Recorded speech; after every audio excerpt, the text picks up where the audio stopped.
Bonsoir à tous, bienvenue dans votre journal télévisé local. Jeudi 31 août, vacances oblige.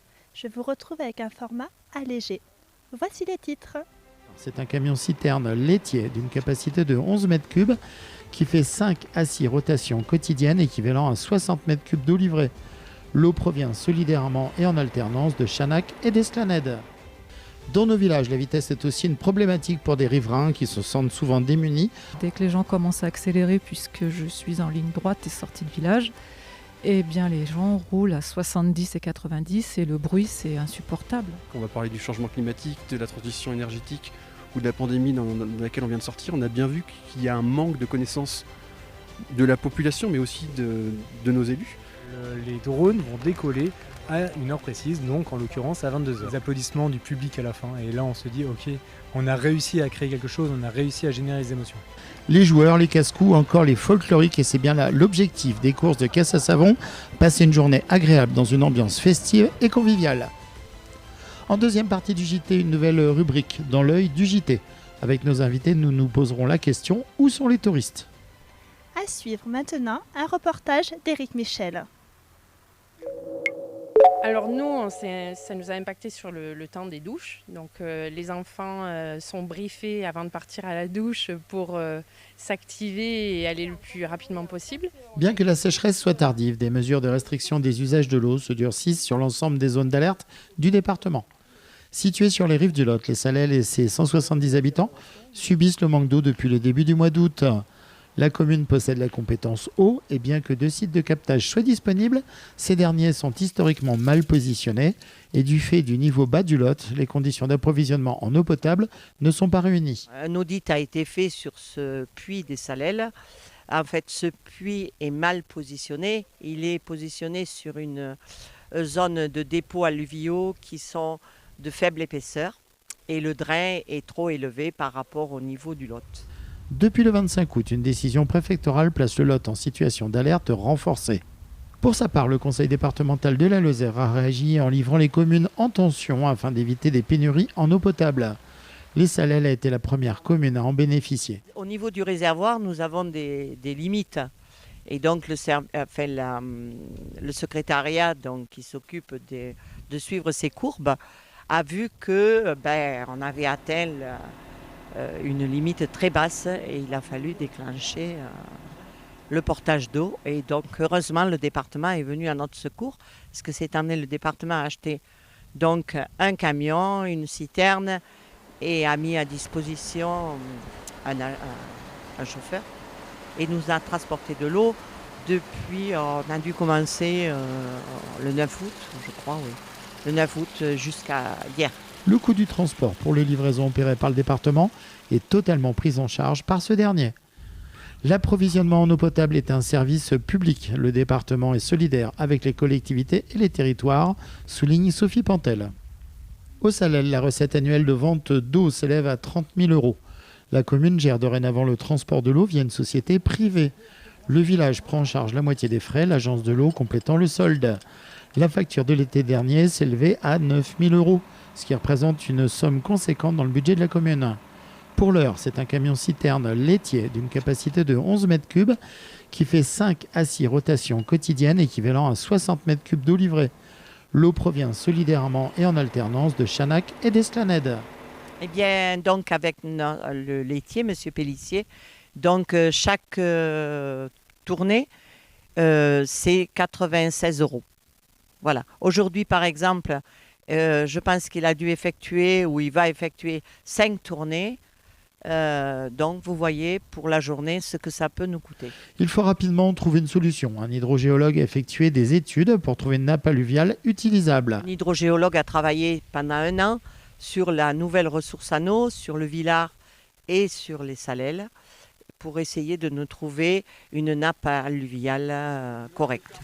L'avenir semble prometteur, mais cela nécessitera un financement conséquent et prendra jusqu'à 5 ans avant de lancer les travaux. Nous devons avoir une réunion début septembre avec le SATEP de Mende pour voir si une solution d'urgence pourrait être trouvée. Parce qu'on embête tout le monde, on embête le service commun de Chanac et puis les premiers angoissés sont nous, quoi. la commune de Salelles. Au niveau du département, les pluies salvatrices de cette fin août sont insuffisantes pour inverser la situation actuelle de tension hydrique. C'est pourquoi des comités rassemblant le préfet, la DTT, les représentants de l'ARS, le département de la Lozère, la fédération de pêche, la profession agricole et le comité départemental du tourisme se réunissent régulièrement pour prendre des mesures adaptées. Vous êtes bien sur le JT Lozère, un reportage d'Éric Michel. Pourquoi pas, du moment que les gens ralentissent, enfin respectent le 50, ça me va.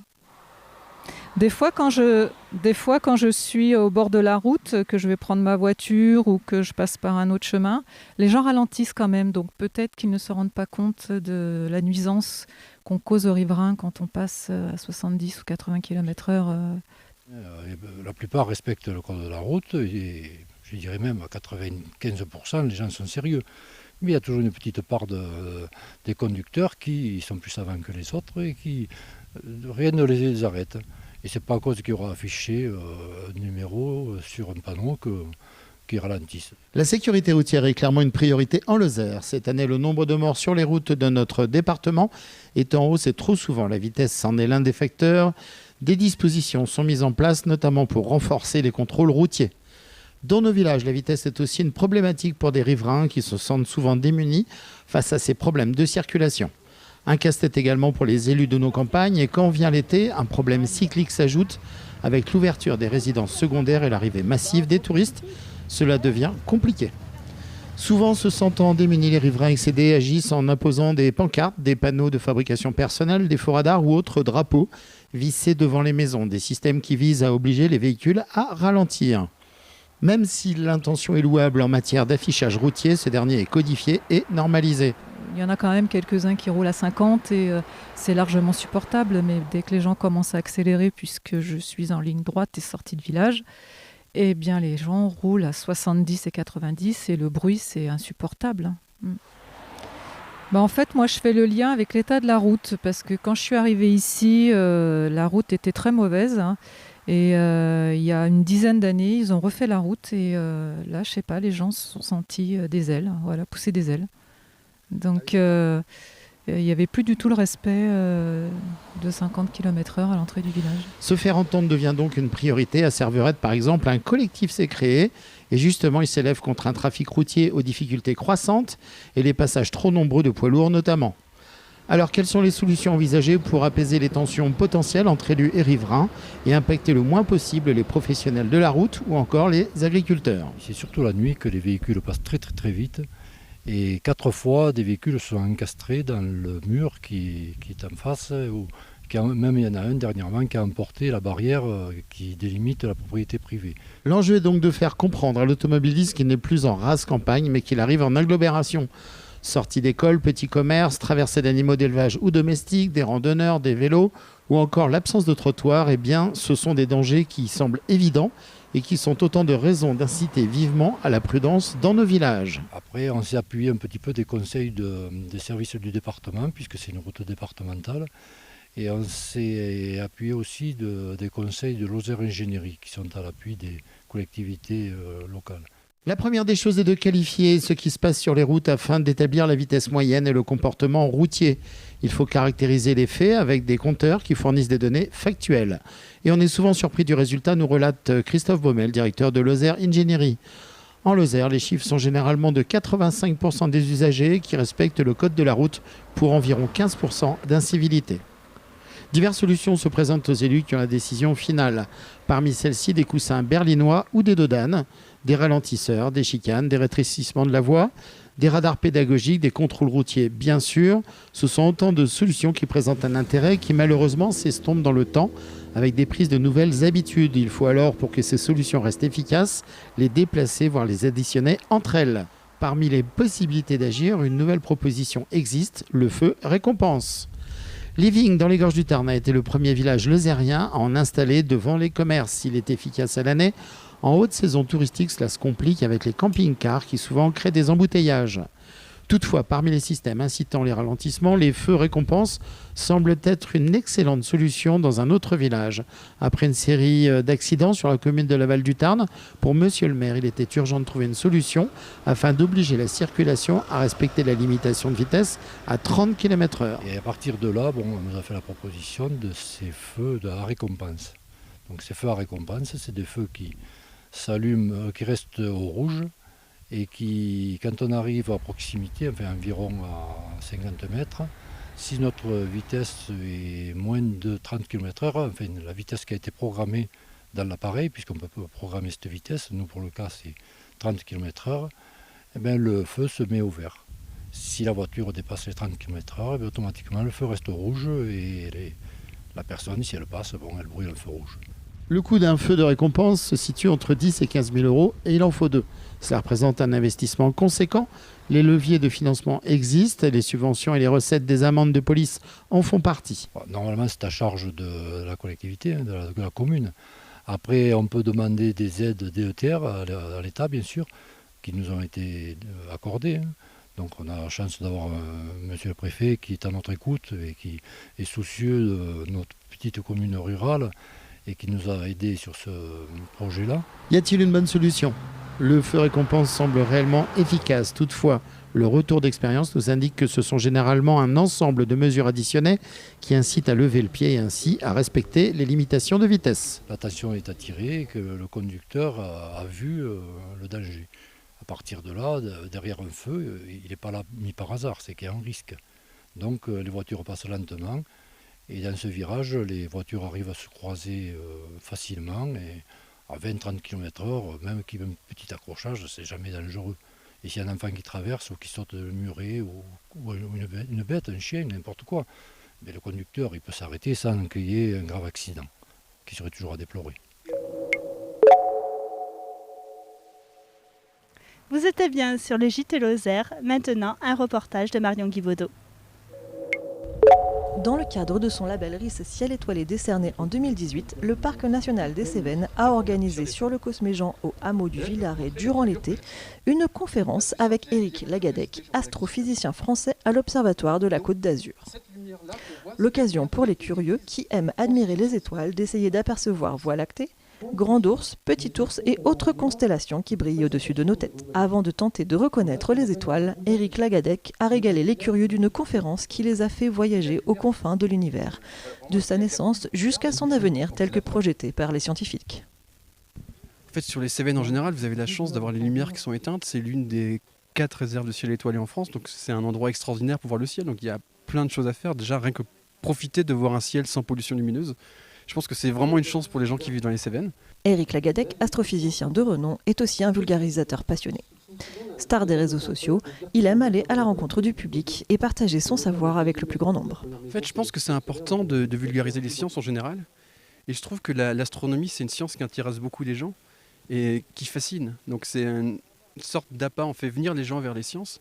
Et ça leur permet de comprendre la méthode scientifique. Et pourquoi c'est important de comprendre la méthode scientifique ? C'est parce que notre société, face à d'immenses défis scientifiques, on va parler du changement climatique, de la transition énergétique ou de la pandémie dans laquelle on vient de sortir, on a bien vu qu'il y a un manque de connaissances de la population, mais aussi de nos élus.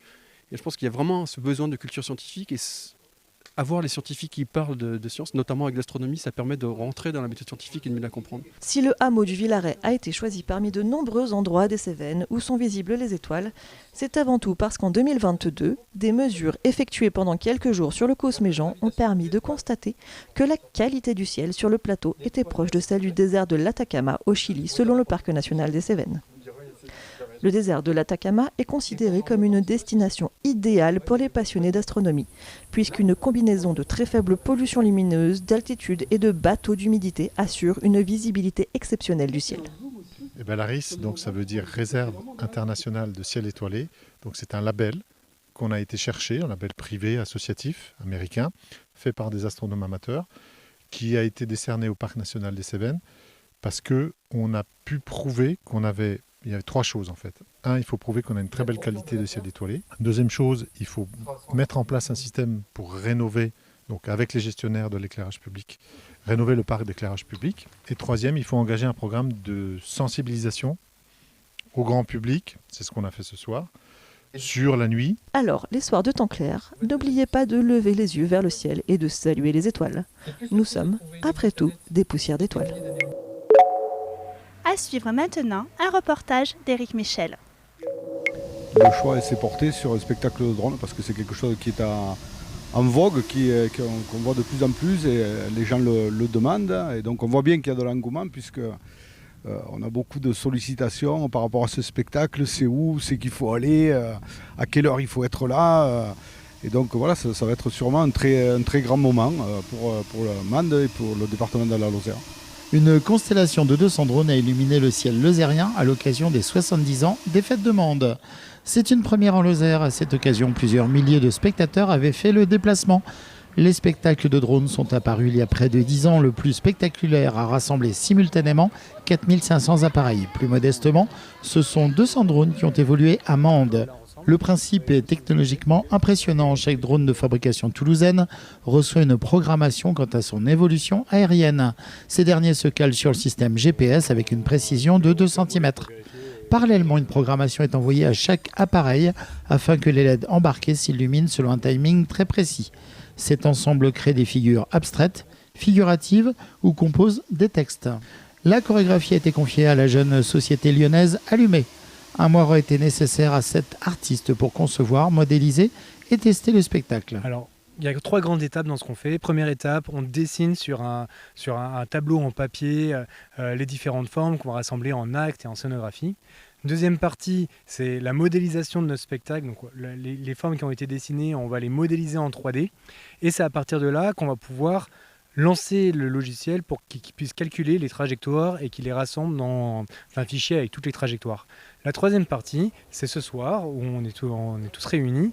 On va disposer nos 200 drones au sol et le logiciel va télécharger chaque plan de vol dans chaque drone. Alors bien sûr, tout est automatique et les drones vont décoller à une heure précise, donc en l'occurrence à 22h. La sécurité tient une place prépondérante lors d'un spectacle. Bien que les batteries embarquées soient relativement courtes en capacité, le show avec les marges de sécurité dure au maximum 14 minutes. La principale exigence, c'est de nous assurer qu'on ait une zone de sécurité qui soit suffisamment large parce qu'un drone ça vole, mais un drone ça peut tomber. Et donc ici on a une zone de sécurité de 150 mètres avec le public de rayon.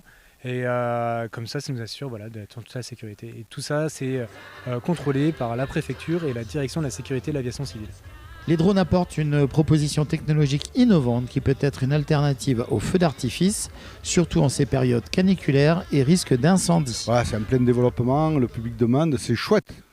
Ceux qui ont pu voir des images, franchement, c'est magique, c'est magnifique. Ce qui est vraiment excitant, c'est d'entendre les applaudissements du public à la fin. Et là, on se dit, ok, on a réussi à créer quelque chose, on a réussi à générer des émotions. Le spectacle proposé a reçu un accueil de la part du public très favorable, même si pour certains, jusqu'à 45 minutes d'embouteillage ont été constatées pour quitter les lieux. À suivre maintenant un reportage d'Éric Michel. Allez, on a Didier, là, un tonnerre d'applaudissements pour Didier.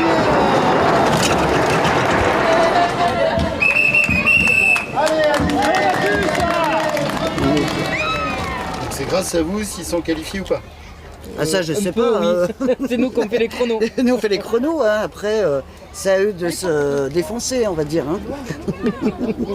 La course de caisse à savon cartonne en Lozère. Trouver de nouvelles propositions dans le vent, à bas coût et si possible respectant les enjeux écologiques, c'est le casse-tête pour attirer et divertir les spectateurs lors des fêtes de village.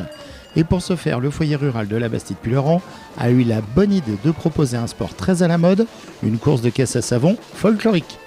Pour ce faire, bouclage d'un budget raisonné et non savonné, qui avec l'aide d'une 50aine de commerçants et d'entreprises ont cru au projet fou d'inscrire la Bastide dans le classement du challenge 7 All des pilotes 2, caisse à savon. Mais l'originalité de cette attraction, on peut dire, c'est une nouveauté, donc cette année c'est un peu particulier, on ne s'attendait pas du tout à avoir autant de monde. Et le comité 7 All fait partie de la très sérieuse Fédération française de caisse à savon, la FFCAS, qui regroupe des centaines de pilotes. Ils ont tous un casque. Qu'est-ce qu'il y a d'autre obligatoire dans la réglementation? Casque obligatoire, manches longues, pantalon long, chaussures fermées. Et la bonne humeur. Et la bonne humeur. Et on contrôle les freins et la direction. D'après les contrôles des bolides, vérification de la sécurité des pilotes, absence de risque pour les pilotes présents en grand nombre en cette fin août, les 27 pilotes se sont alignés au départ des 3 courses. C'est vous qui avez construit la voiture? Oui, avec des collègues. Alors pourquoi la voiture de Batman? Mais parce que je travaille la nuit. Et à chacun son style, en 2 chevaux, en locomotive, en camion de pompier, en voiture de Batman, une Bugatti et pourquoi pas une baignoire avec ses pilotes en Charlotte. Des caisses de briques et de broc pour certains ou très élaborées pour d'autres. Pourquoi une Bugatti, cher monsieur? Parce que je ne pourrais pas me payer la vraie. J'ai fait la petite et voilà.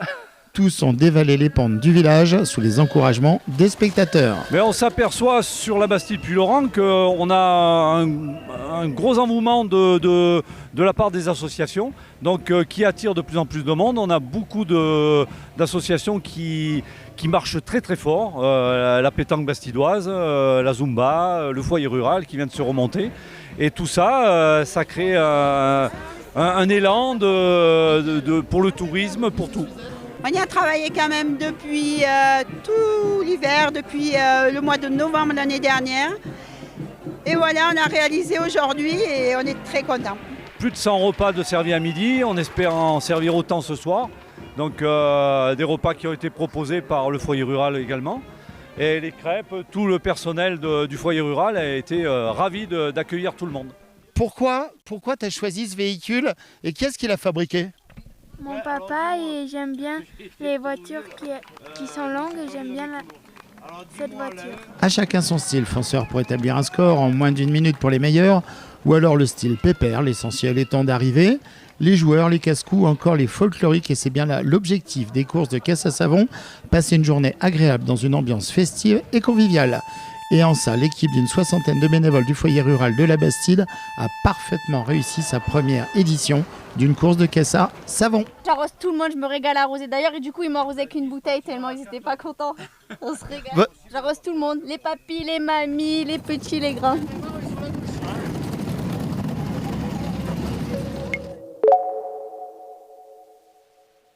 Je vous rappelle que nous sommes en direct du JT. Voici les brèves de l'actualité en Lozère. Conséquence inattendue de la canicule, l'enseigne Aldi, installée depuis 2021 à Mende, a été contrainte de fermer ses portes à la clientèle suite aux fortes températures relevées le 22 août dernier. Malgré des tentatives de refroidissement additionnel, les systèmes de groupe de froid du commerçant n'ont pas résisté à l'élévation importante des températures et de ce fait, ces mises en sécurité impactant considérablement l'exploitation. Les produits frais et surgelés par précaution ont été indisponibles à la vente et l'enseigne a dû fermer ses portes plus tôt en fin de journée. Un incendie s'est déclaré le 22 août sur la route nationale 88 proche de Badarou. Alors que nous sommes en période de très forte chaleur, au lieu dit la Baraque, en fin de journée, un incendie de végétation s'est déclaré en bordure de route. La piste de la cigarette semble privilégiée. Les sapeurs-pompiers de la Lozère ont été appelés aux alentours de 19h. Une dizaine d'engins ont été dépêchés sur place, avec notamment des camions-citernes feux de forêt. Le feu a rapidement gagné le relief pour finalement s'arrêter en bordure de la voie SNCF située au-dessus. Cette dernière a d'ailleurs joué un rôle de coupe-feu en stoppant la propagation des flammes. Les pompiers sont rapidement intervenus et l'incendie a été maîtrisé par les secours. Un copieux arrosage garantissant la sécurisation des lieux. L'ADIR et les gendarmes ont sécurisé la circulation routière jusqu'à 22h. Aucun dommage n'est à signaler, hormis la végétation. Les masques sont bien ajustés, bien que la météo soit capricieuse. La fête peut commencer à la Canourgue.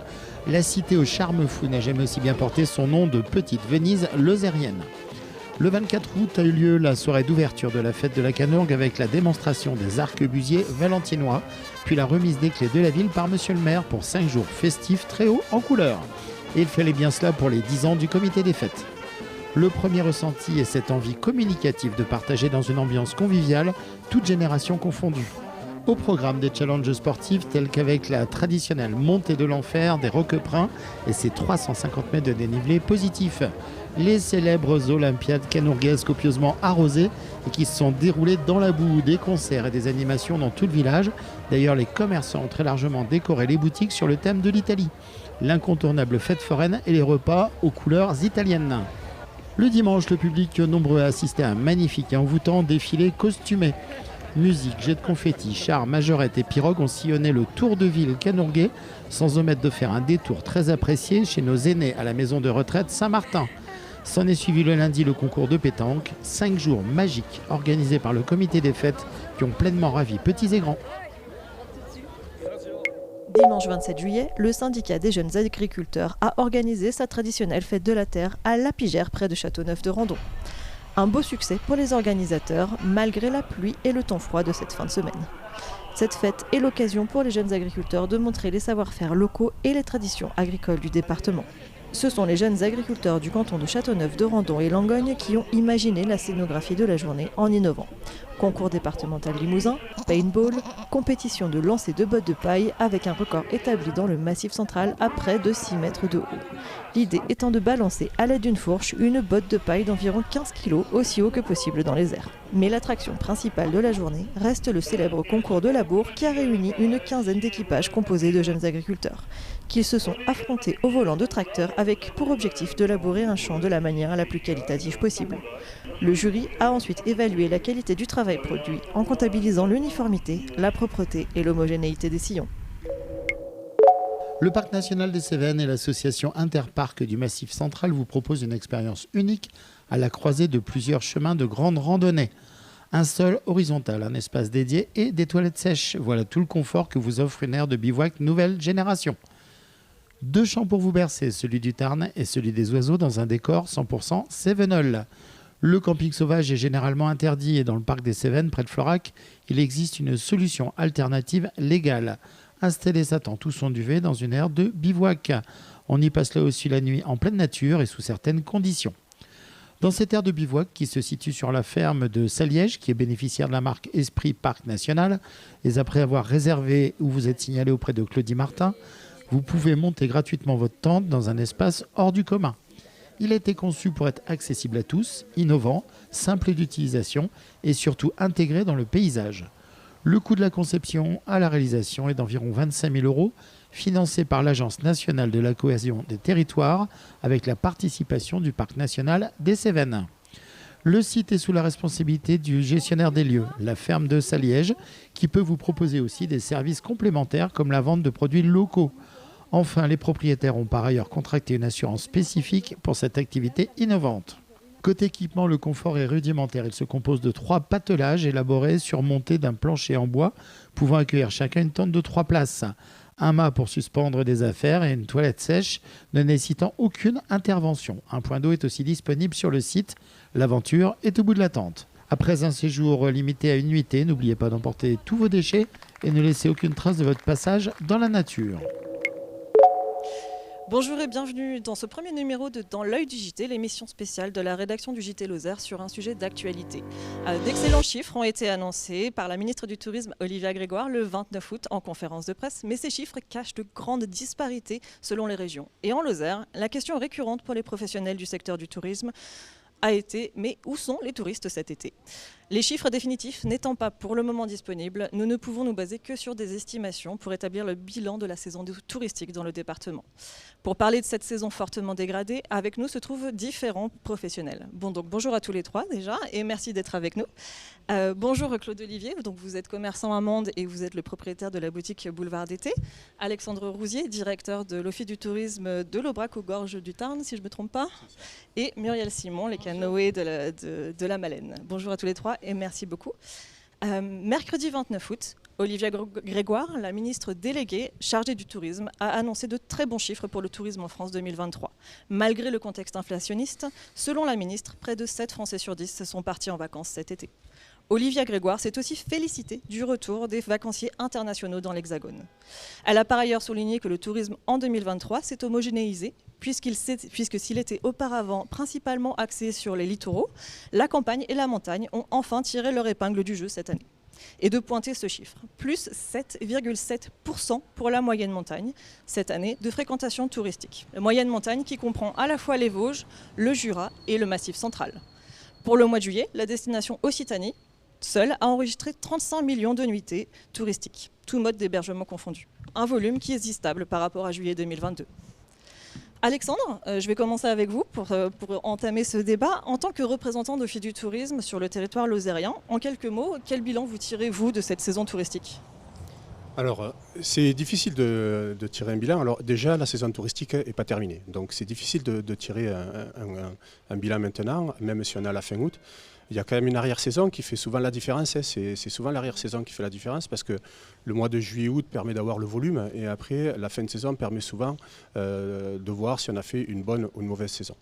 Après, c'est quoi une mauvaise saison ? Est-ce que c'est la fréquentation ? Est-ce que c'est le chiffre d'affaires des prestataires ? Donc les chiffres sont que des chiffres. Les chiffres sont des indicateurs. Donc on a des chiffres, on a les chiffres qui nous donnent des indications, mais même s'il y a du monde, est-ce que ça veut dire qu'on a fait une bonne saison ? C'est ça la grande question. Un prestataire qui ne travaille pas suivant son secteur d'activité, qui est tributaire du temps, de la météo, qui est tributaire de beaucoup de choses, il pourra peut-être faire une mauvaise saison alors qu'il y aura du monde. C'est ça qui est difficile. Alors, sortir des chiffres qui ne veulent rien dire, sincèrement, souvent, alors on est précautionneux avec ça. Après, il y a les tendances. Les tendances, on va dire que le mois de mai était plutôt satisfaisant parce qu'on avait les ponts qu'on n'avait pas l'année dernière. Mois de juin, juillet, juin était assez décevant. Juillet, on a eu une météo capricieuse. Maintenant, après, si on regarde les chiffres, on a eu les premiers résultats de Fluvision. Alors Fluvision, c'est un système de comptage par triangulation avec les portables qui ne trompe pas, c'est vraiment de la donnée brute, de la donnée froide. Et ce n'est pas, en termes de fréquentation, je parle bien, ce n'est pas si catastrophique que ça. Les chiffres, le CRTL, donc Jean Pinard, annonçait du moins 2% à peu près sur le mois de juillet, sur la région Occitanie. On sera à peu près sur cet acabit-là, sur le mois de juillet, en sachant qu'il y a eu quand même un très bon mois d'août, plutôt quand même avec pas mal de monde. Mais voilà, je reviens, même si c'est un peu lourd, sur vraiment la consommation qui est quand même la clé de savoir si on a fait une bonne saison ou pas. Et c'est encore trop tôt pour c'est trop tôt pour le dire encore, il faut attendre encore un peu pour savoir si c'était une bonne saison. Les ailes de saison en Lozère, elles datent de quand à quand à peu près ? Ça aussi, c'est dur à définir. Mais les ailes de saison, nous, des fois, c'est un peu par provocation, mais on dit que la saison, c'est du 15 juillet au 15 août, et après, une aile de saison, même jusqu'au 15 juillet, on peut appeler ça des ailes de saison. Hein, parce que c'est vrai que juin, le début juillet est toujours très compliqué. Souvent, le début juillet est plus compliqué que le mois de mai ou juin. Donc, les ailes de saison, voilà. La saison, c'est du 15 au 15, hein, et après, on peut appeler ça les ailes de saison. Je comprends. Muriel, je vous voyais hocher la tête pendant que Alexandre discutait. Est-ce que vous avez quelque chose à ajouter sur ce qu'il a dit, sur son discours ? Oui, effectivement, c'est vrai que ça a été une saison un peu particulière, mais la chance qu'on a eue, malgré... C'est vrai que tu parlais que le mois de juin a été quand même pluvieux, mais ça a été même une chance parce que finalement, alors moi je pars bien sûr dans mon secteur des gorges du Tarn pour la navigation, mais le fait d'avoir eu ce mois de juin pluvieux nous a permis d'avoir de l'eau, voilà, pour pouvoir naviguer et être plus serein par rapport à ce niveau d'eau, voilà. Et après c'est vrai que bon, comme tu l'expliquais, on a eu des week-ends au mois de mai qui ont été sympas. Il y en a eu un qui a été particulièrement un petit peu mieux. Voilà. Juillet, alors pour vous parler de juillet, c'est vrai que juillet, on démarre réellement jamais la saison avant la mi-juillet. Mais ça, c'est pas nouveau. Ça a toujours été comme ça. Et par contre, c'est vrai que juillet, on s'est dit, mais où sont-ils ? mais bon, ils n'étaient pas bien loin finalement. Voilà, c'est ça. Vous avez réussi à les retrouver ? On a réussi à les retrouver. Alors, il faut rester positif. Après, on a eu ce joli mois d'août qui est arrivé parce que la météo aussi a été là. Voilà, on a eu une super belle météo. Donc, déjà, pas de problème. Je veux dire, on ne s'est pas posé de questions à se dire, on ne regardait pas la météo le lendemain pour nous, comment allait se passer notre journée. Donc ça, c'était déjà une bonne garantie. Voilà. Et on a retrouvé aussi la clientèle étrangère, cette clientèle qu'on avait un petit peu perdue. Donc, cette année particulièrement, moi j'ai remarqué que dans les gorges, on a eu bien sûr le Pays-Bas est toujours là, on a eu aussi des Anglais, des Belges aussi, beaucoup de Belges. Après, c'est vrai qu'au printemps, on a souvent les Catalans qu'on retrouve à nouveau là. Enfin, je ne sais pas, mais moi j'ai remarqué à nouveau les Catalans et les Espagnols sont de retour. Voilà. C'est vrai qu'après, fin août, là, cette dernière semaine a été un petit peu compliquée. Parce que du coup, le fait d'avoir eu cette météo pas sympa, ça fait un arrêt brutal. Donc ça a été... Il a fait froid. Mais vraiment, voilà. Bon, maintenant, il faut rester aussi à nouveau positif. Le soleil est de retour et je pense qu'on aura à nouveau une belle arrière-saison. Et comme tu disais, c'est vrai, une saison, il faut le voir, c'est au bout, quoi. Voilà. Sur le long terme. Parce que l'avant-saison et la pré-saison, enfin qu'on appelle ces ailes de saison un peu plus calmes, nous apportent une autre clientèle qui est aussi très très intéressante, qui consomme. Et c'est vrai que moi aussi, j'ai remarqué au niveau de ma base de bateaux du Moulin, comme partout, je pense, les gens avaient avaient moins de moyens. Ça, on l'a vraiment ressenti. Voilà, les gens, ils ont fait plus attention au point de vue, je pense, activité. On a été peut-être un petit peu plus touchés sur les activités. Voilà. Après, en restauration, je sais que au point de vue restauration, dans les gorges du Tarn, je précise, hein, bien sûr, ils ont bien travaillé. Voilà. Et tant mieux. Et avant de continuer plus avant notre débat, je voulais vous faire écouter le témoignage de la propriétaire du camping Le Pont du Tarn à Florac, Christine Pita, que la rédaction a rencontrée à la fin du mois de juillet. Christine est directrice de ce camping avec son associé depuis une vingtaine d'années. Et ce camping comprend 200 emplacements. Alors la saison 2023 est pour nous une saison assez compliquée puisque le mois de mai, le mois de juin ont été très calme. On va dire que début juillet, c'est très calme aussi. En fait, la problématique, je pense, vient des étrangers qui ne sont pas là. Pour moi, c'est la principale raison. Le prix de l'essence, puisque les gens bougent moins.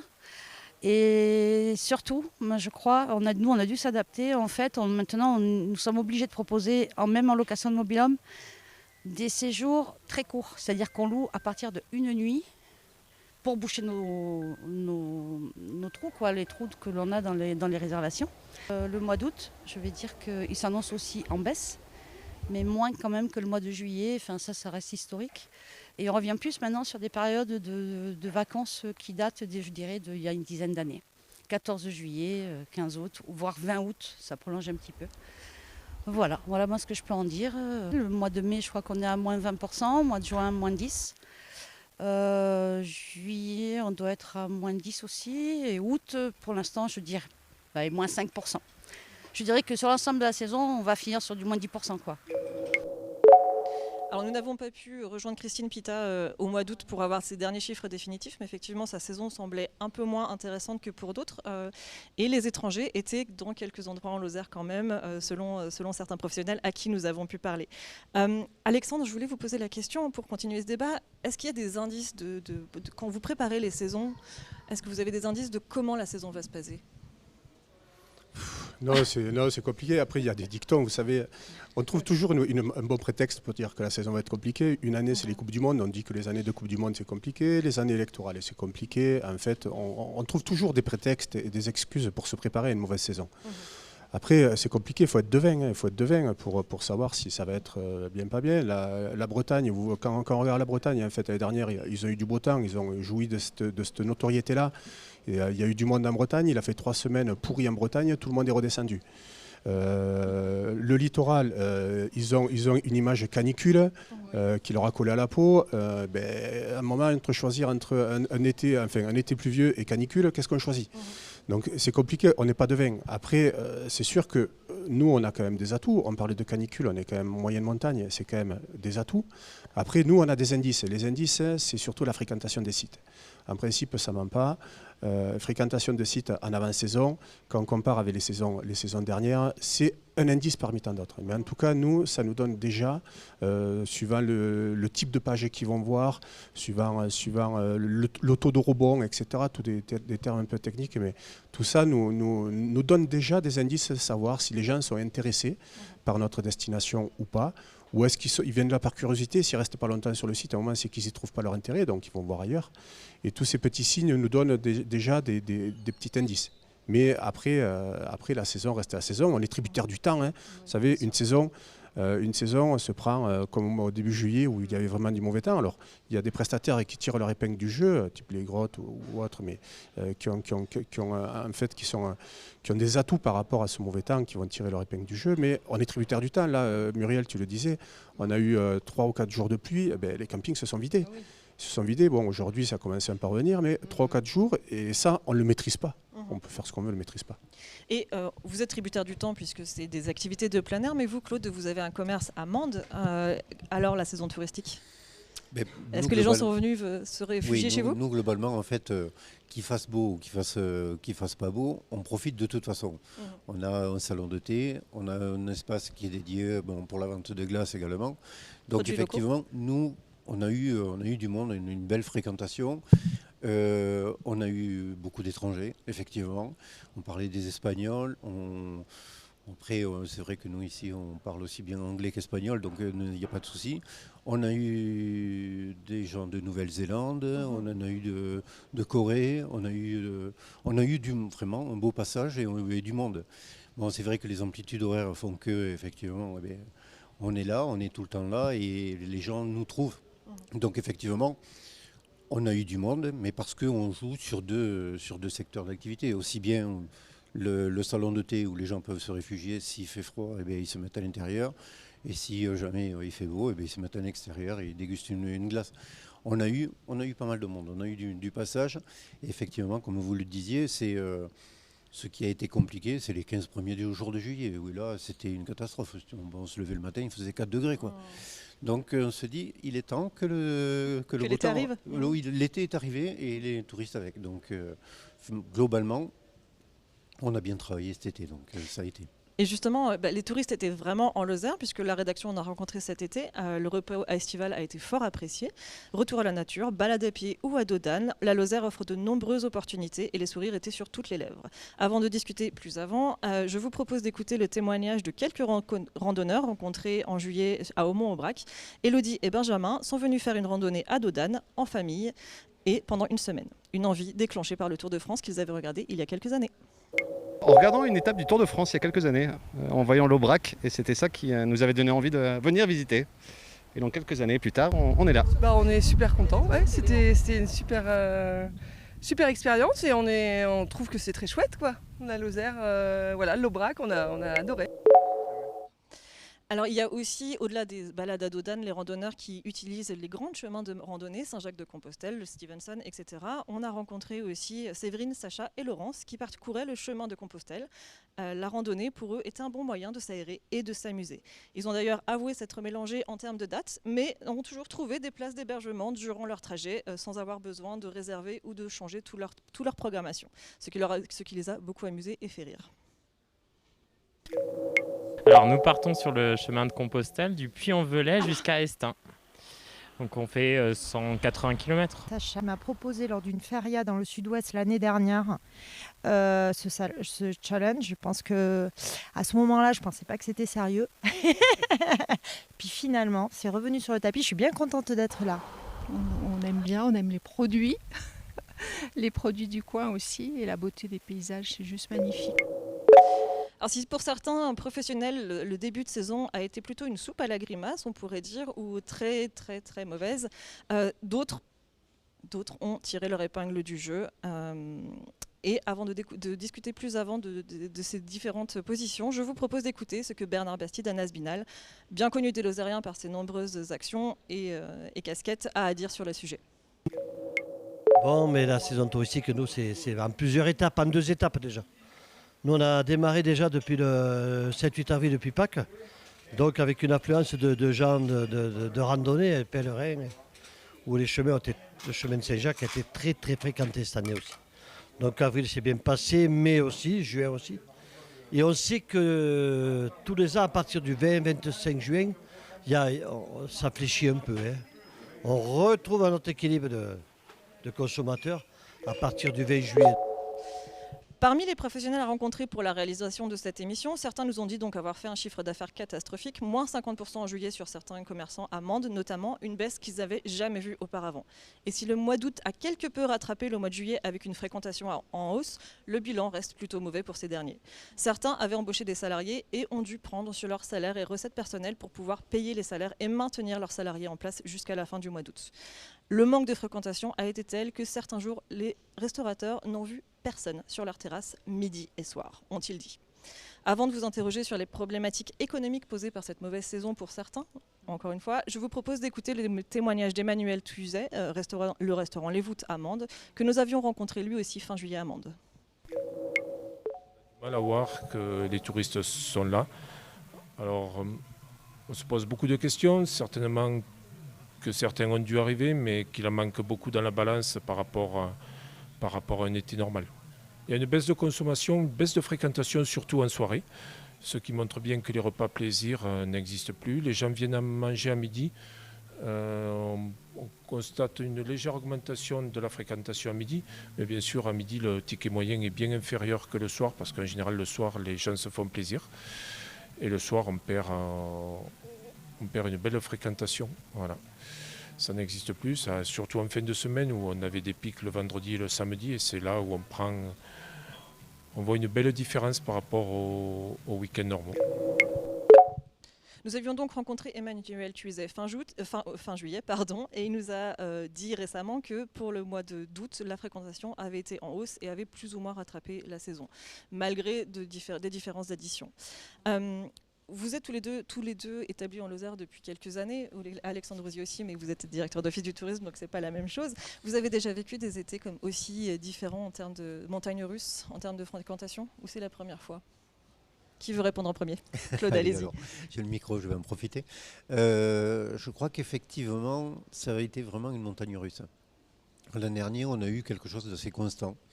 Et cette année, par contre, c'est vrai que les 15 premiers jours de juillet, ça a été vraiment quelque chose de catastrophique. Donc on se dit, mais il n'y a personne, et est-ce qu'ils vont arriver ou pas ? Et après, on a senti qu'effectivement, le mois d'août, par exemple, a été vraiment, en termes de fréquentation, super intéressant. Mais avant, ça a été effectivement la montagne russe. Muriel, quelque chose à ajouter ? Alors moi, j'ai fait de nombreuses saisons. Et c'est vrai que chaque saison est bien sûr différente. Mais après, oui, il y a des saisons meilleures que d'autres. Et puis nous, on est tellement tributaires, comme je le redis, de cette météo. Ouais. On peut très bien avoir, quand on ouvre généralement souvent au 1er avril, on peut très bien avoir un très beau printemps si on a des beaux week-ends. Souvent, on travaille pas mal avec les locaux. Les week-ends sont très, très intéressants. Mais voilà, après, c'est comme ça. Et juillet a toujours été plus ou moins calme. Tout ça. Nous, on dit toujours, dans notre village, on a toujours démarré la saison, on disait tout le temps, après la fête de la Malène. C'était souvent le premier week-end de juillet. Bon, maintenant, ça c'est un petit peu, c'est plutôt à partir de la mi-juillet. Mais bon, et après, voilà, c'est vrai que c'est août. Août, ça serait inquiétant, là, si on ne travaillait pas en août, hein, si on n'a pas la météo. Mais c'est arrivé, hein. On a eu des années où il y avait un temps, en août, où on avait eu pas mal d'orages, hein, et ça a cassé les journées, hein, ça c'est vrai, hein. Voilà. Mais après, bon, voilà, faut voir sur la saison entière, et les saisons sont différentes et ne se ressemblent pas. Voilà, c'est vrai. Alexandre Rosier, je voulais revenir vers vous par rapport à la fréquentation à la fois étrangère et française. Ces dernières années, les Français ont beaucoup découvert la France. Est-ce qu'aujourd'hui, on continue de trouver cette émulation pour la France parmi les Français, ou est-ce qu'ils reprennent aussi leurs habitudes de partir à l'étranger ? Alors c'est vrai que ces dernières années, les 2 ou 3 dernières années, avec le Covid, on avait très peu de fréquentation étrangère. Hein. On avait une chute vraiment drastique de la fréquentation étrangère. Et c'est vrai qu'un étranger qui vient en France, à un moment, c'est un étranger qui a les moyens. Parce que les personnes, si elle vient en France déjà, c'est qu'elle a les moyens de venir en France, donc un pouvoir d'achat quand même assez conséquent. Donc du coup, typiquement, c'est une clientèle qui consomme, qui a les moyens. L'étranger qui ne peut pas partir à l'étranger, mais il n'est pas ici. Donc du coup, c'est vrai que souvent, ils ont quand même un pouvoir d'achat qui est supérieur aux Français. Et c'est vrai que le pouvoir d'achat, il y a aussi une donnée qu'on oublie aussi, parce qu'on oublie trop vite. L'année dernière, on sortait du Covid, les Français avaient quand même économisé, il y avait quand même un fort pouvoir d'achat, avec une envie aussi de partir en vacances, et les gens se sont lâchés. Donc, quand on compare une saison touristique, on pense toujours à la saison d'avant. L'année dernière, c'était une saison exceptionnelle, qu'on ne revivra peut-être pas. Nous, dans les Gorges, souvent, on comparait ça à l'effet viaduc à l'époque qu'il y avait où il y avait énormément de monde. L'année dernière, c'était un peu ça. Donc là, on est revenu sur une année normale, on va dire. On est sur les chiffres à peu près de 2019. Et voilà, avec le contexte qu'on connaît, l'augmentation de l'essence, le coût du carburant. Nous, en Lozère, on est quand même une destination moyenne montagne où on est tributaire de la voiture, quoi qu'on en dise, tributaire de la voiture. Et du coup, tout ça fait que, oui, la consommation est en berne, sûrement, certainement. Mais est-ce que les Français continuent quand même de visiter leur propre pays ou reprennent aussi leurs habitudes? Alors, ça, nous, à notre humble place, alors il y a encore des Français. Après, c'est vrai que quand on regarde autour de nous, regardez autour de vous, le nombre de personnes cette année qui sont parties à l'étranger. Il y a beaucoup plus de personnes qui sont parties à l'étranger que les années précédentes, parce qu'on ne pouvait pas. Et qu'à un moment, on va toujours chercher ailleurs, des fois, ce qu'on a devant soi. Mais en tout cas, oui, il y a eu cette année, je pense que les Français sont certainement partis un peu plus à l'étranger que l'année dernière. Merci. Pour terminer cette série de témoignages sur les gens les professionnels que nous avons pu rencontrer en juillet, je vous propose d'écouter Gilles Lose, propriétaire de Lose Boisson, bien connu des Lozériens aussi, sur quelques hypothèses qui pourraient expliquer cette baisse de fréquentation en juillet. Il pointait par ailleurs à l'époque que toute la profession souffrait énormément. Bien entendu, ce ne sont que des hypothèses qu'il présente à l'écran et le bilan définitif de la saison, je le rappelle, qui devrait être publié d'ici octobre, devrait donner d'autres pistes de réflexion pour les prochaines saisons. Disons que l'été est assez compliqué cette année, hein. Il y a beaucoup moins de fréquentation. Heureusement qu'il fait beau, ça nous permet de tirer un petit peu notre épingle du jeu, mais on sent très bien que tout le monde du tourisme souffre de la fréquentation. Je pense que c'est un petit peu la crise, c'est le coût du gasoil, donc de l'essence. Les gens se déplacent moins, on a moins d'étrangers. C'est un tout, hein. Je crois que les gens aujourd'hui ont tellement de frais qu'ils se déplacent de moins en moins, quoi. En plus, vu le réchauffement climatique, les gens restent chez eux, quoi. Les gens du Nord vont sur la mer du Nord, les Normands restent en Normandie, les Bretons en Bretagne. On s'aperçoit qu'il y a un déficit, mais qui est général, quoi, parce que moi j'ai des contacts régulièrement avec des amis qui ont fait la même profession que moi sur le littoral languedocien ou le littoral varois, et tout le monde a le même problème. Il y a beaucoup moins de monde cette année en vacances, quoi. La hausse de l'inflation et des matières premières a donc resserré le budget des Français, comme on a pu le voir. Certains prix ont mécaniquement augmenté. Avez-vous vu une différence, vous, sur les additions, sur les billets qui étaient donnés, sur les activités que l'on peut pratiquer? Est-ce que les touristes pratiquaient moins de choses, restaient plus dans les campings? Alexandre, Muriel? Oui, nous, le premier retour qu'on a au niveau des... Alors, sincèrement, au premier abord, ce qui pour nous a le plus souffert, en discutant avec les touristes, c'est les activités. Les activités, pourquoi? Parce que les activités, il faut un budget pour faire les activités. Et quand on est une famille, quand on a une activité à 25 € par personne, ça fait vite un billet, donc 100 € l'activité, et les gens réfléchissent à deux fois. Alors, ça va être caricatural ce qu'on dit, mais peut-être que les années précédentes, les personnes qui venaient en séjour, elles faisaient 2-3 activités. Maintenant, elles font 1-2 activités. N'empêche que ça fait en moyenne une activité de moins en famille. Et du coup, c'est peut-être une des explications où il y a ce ressenti aussi de dire qu'il y a moins de monde. Après, il y a aussi, il faut voir aussi une autre donnée, c'est qu'il y a beaucoup maintenant de prestataires touristiques qui font tout pour garder leurs touristes dans leur structure. Dans les enceintes. Dans les enceintes. Alors, il y a des campings et autres types d'hébergements qui... après, c'est entre guillemets le business qui veut ça, mais l'idée, c'est de garder la personne et de la faire consommer le maximum dans son établissement. Et du coup, les personnes, elles circulent moins. Donc, il y a aussi cette sensation, des fois, qu'il y a moins de monde. Voilà, c'est quand même assez complexe, mais d'une façon générale, quand même, oui, on peut dire que les activités... on ressent beaucoup cette réflexion au niveau des touristes, c'est qu'à un moment, le pouvoir d'achat fait qu'ils ont des choix à faire sur les activités, peut-être bateau, location de vélo, etc. Donc c'est un peu compliqué en termes de budget. Muriel, je vois hocher la tête. Je sais que vous, au canoë, vous avez à la fois du canoë et vous avez aussi mis en place des VTC. Les vélos des gorges du Tarn, oui. Alors, qu'est-ce qu'on en dit? Effectivement, comme tu disais, Alex, on l'a vraiment ressenti. Moi, je vois, quand tu as une famille qui arrive au guichet et presque elle te dit, voilà, j'ai tant, avec tant, qu'est-ce que je peux faire? Moi, je ne l'ai jamais entendu ça. C'est la première année. Donc, c'est vrai que là, tu te dis, il y a un souci, quoi. Voilà, vraiment. Ouais. Et puis souvent après on nous demandait, je vois là, si on pouvait faire d'autres activités. Là, je vois, on n'avait pas cette demande. Voilà, beaucoup moins. Les petites familles regardaient à deux fois, ou alors je pense on a eu beaucoup plus de personnes qui partaient, qui venaient avec des pique-niques. Ça aussi, voilà, qui passaient sur une journée, qui partaient. Je veux dire, voilà, une famille part en canoë, elle passe une journée, elle fait une journée canoë, elle fait son activité. Point. Et je pense que ça devait être la seule activité sur leur semaine peut-être de vacances. Voilà, mais c'est vrai, on l'a vraiment ressenti. Oui, je vois. Réellement. Et Claude, vous, alors au niveau des gaufres et des glaces, parce que c'est aussi quelque chose qu'on aime bien en vacances, se faire une petite glace. Est-ce qu'il y en avait moins, des gens en prenaient moins différemment? En fait, je pense que nous, on n'est pas dans la restauration proprement dite. Donc, bien souvent, les gens vont aller manger se faire un petit pique-nique et après, ils vont se faire un petit plaisir. Mais ça, c'est parce qu'on n'est pas dans la restauration, comme pouvait le dire Emmanuel. On n'est pas, nous, restaurateurs. Donc, nous, c'est c'est le côté plaisir.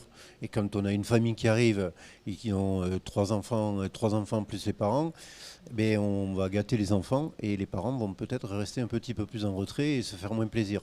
Ou alors ils vont juste prendre une boisson histoire de se faire Mais on ne frustre pas les enfants. Mais par contre, il y a une chose, c'est que moi j'ai remarqué une chose, c'est que la Lozère est vraiment plébiscitée et il y a beaucoup de gens qui viennent de l'extérieur pour visiter la Lozère parce qu'ils ont entendu parler de la Lozère et qu'effectivement, déjà, ne serait-ce qu'aux températures, par rapport à la température, le soir, ils se disent, ici au moins, le soir, la nuit, on dort. On est au frais. On est au frais. Et donc, merci Claude d'avoir fini sur cette question. Donc, certains commerçants, durant tous ces mois de juillet où on a pu les rencontrer, et comme les nombreux touristes avec lesquels on a pu aussi discuter, les commerçants nous disent que pour la fin de saison et pour l'hiver, ils vont changer les façons de travailler, notamment par rapport à l'inflation, par rapport à les coûts des matières premières qui ont beaucoup augmenté. Donc, ils s'inquiètent de savoir comment ils vont laisser les restaurants ouverts hors saison touristique, donc pour les locaux aussi. D'autres pensent, et certains commerçants affirment, qu'il faut pratiquer la politique des manches retroussées et investir toujours plus dans l'accueil.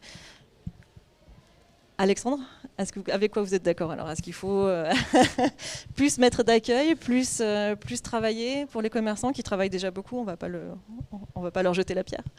Oui, après, l'accueil est primordial. L'accueil, on ne cesse de le dire, c'est primordial. Après, moi, je dirais qu'il faut s'adapter. Il faut s'adapter surtout au mode de consommation. En fait, on n'impose rien aux touristes. C'est le touriste qui nous impose la façon de consommer. On voit, mettons, pour l'hébergement, Airbnb. À un moment où on s'adapte, où on meurt. Et c'est vrai que la mode, en ce moment, c'est le court séjour. Après, je sais, ça fait des contraintes pour l'hébergeur, parce que il faut laver le linge plus souvent, etc. Mais il n'empêche qu'aujourd'hui, la demande, c'est le court séjour.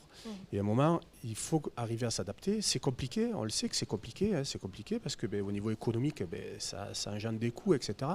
Mais le modèle, c'est le client qui l'impose. Et ça ne changera pas. Donc il faut s'adapter à ces modes de consommation qui font des fois pas plaisir et qui sont compliqués à mettre en place dans les structures parce que c'est des petites structures. En Lozère, on a des petites structures familiales, il n'y a pas de grandes chaînes, etc., qui ont peut-être plus de facilité à s'adapter en fait à ce mode de consommation.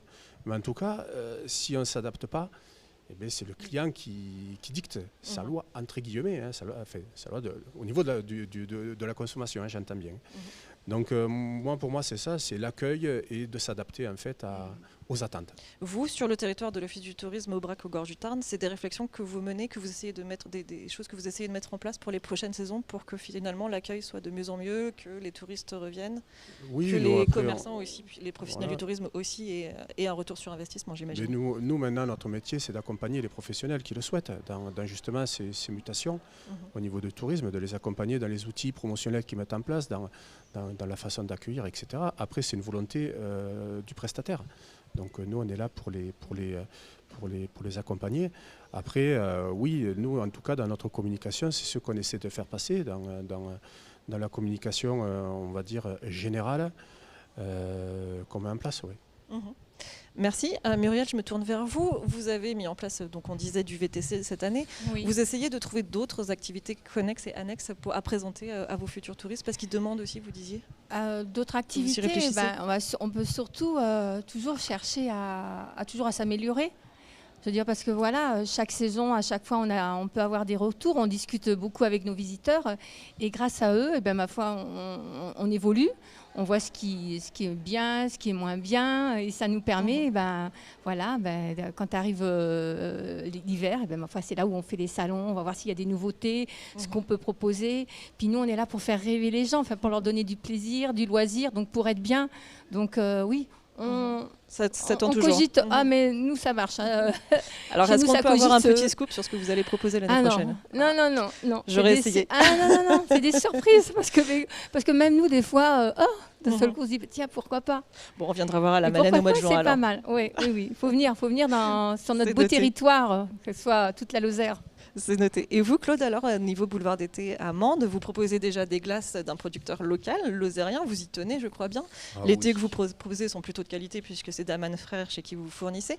Comment on fait évoluer un commerce comme celui-ci pour qu'il soit toujours mieux pour les gens de passage et les locaux aussi, ne les oublions pas.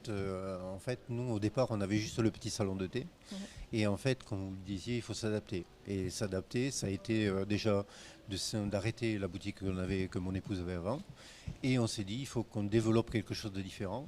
Donc on a pris la boutique à côté, on en a fait maintenant une boutique adaptée qui est plus dédiée au thé et au café, avec tous les accessoires. Donc on s'adapte. Et en même temps, il fallait qu'on distribue, on continue à distribuer les glaces les délices de Lozère, bien entendu, chez Dominique et de chez Daniel Masseguin. Donc des gens qui sont adorables et qui travaillent vraiment un produit de Lozère. On en revient là. Mais pareil, comme vous le disiez, on essaie de s'adapter et de faire une sorte de... Qu'est-ce qu'on proposera l'an prochain? On a bien des idées, mais voilà. Là aussi, on devra revenir voir alors. Voilà, il va falloir revenir. Les producteurs lozériens, c'est important de travailler avec eux, de les mettre en avant, les valoriser. Forcément. On peut conclure avec ça. Forcément. Alors moi, c'est vrai qu'au niveau du café, ça va être compliqué. On va en avoir Même pour du le thé. thé, c'est un peu pareil, mais après, effectivement, on a les glaces, on a aussi pris notre chocolatier. Donc c'est voilà, on essaie en permanence de s'adapter, de proposer quelque chose de différent. De voir au niveau aussi des coûts, des prix, parce qu'il faut qu'on puisse aussi rester raisonnable et que les gens puissent revenir et nous dire bon, mais tout qu'on fait, c'est pas mal. Et Alexandre Rousier, je vais vous laisser conclure. C'est ça qu'ils recherchent les gens quand ils viennent en Lozère, c'est l'authenticité, c'est les produits locaux. Oui, c'est l'authenticité. Alors je rebondis sur ce que vous disiez. Nous, c'est vrai que le produit est local, le produit régional. Pour nous, c'est un ambassadeur de notre territoire. Il faut le prendre comme un produit ambassadeur. Nous, je sais qu'au niveau de la stratégie de l'Office de tourisme, on a développé énormément les maisons de tourisme et de pays avec la valorisation des produits régionaux. Et on se rend compte que, outre la valorisation et le fait de faire travailler les producteurs locaux, qui est quand même le but ultime, c'est qu'en fait, on se sert de ces produits pour valoriser l'image de la Lozère. Et ça, c'est important.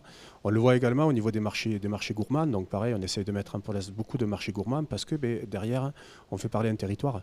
Et on fait parler, c'est les produits qui parlent du territoire. Et se servir de ces produits pour faire la promotion de la Lozère, pour nous, c'est stratégique, c'est vital. Et c'est l'image de tout un territoire qui est en jeu. Et voilà. Donc c'est vraiment primordial. Et c'est la conclusion. Je vous remercie tous les trois pour ce débat fort intéressant et d'avoir accepté notre invitation. Je vous remercie de nous avoir suivis pour ce JT et cette émission spéciale. Je vous rappelle que notre émission est itinérante, diffusée tous les 15 jours. N'oubliez pas de nous contacter sur l'adresse email qui s'affiche à l'écran si vous avez des actualités ou des envies à nous partager. Et la rédaction du JT vous retrouvera donc dans 2 semaines ailleurs en Lozère.